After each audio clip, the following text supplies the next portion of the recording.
ওগুলো একটু হাইড করে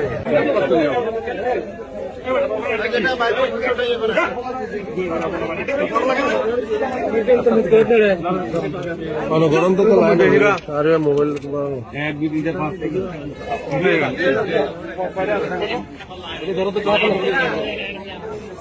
পুরোপুরি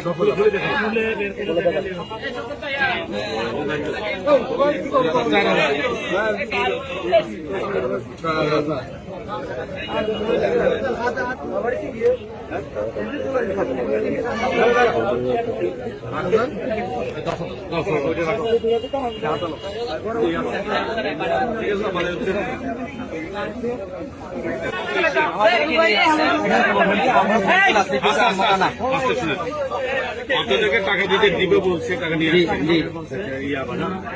লোভে আসতেন, লোভে আসতেন। জি, টাকা বলেন না, লোভে আসতেন। 10,000 টাকা দিবে বলছে আমাদেরকে। আমরা ওদের সাথে আসছি, কিন্তু আমরা ওদের সাথে জড়িত না। তারা ছিল, আমি এখানে ছিলাম না, আমি বাইরে ছিলাম। ওরা পালিয়ে গেছে, কিন্তু আমাদেরকে আপনারা ধরছেন। এখন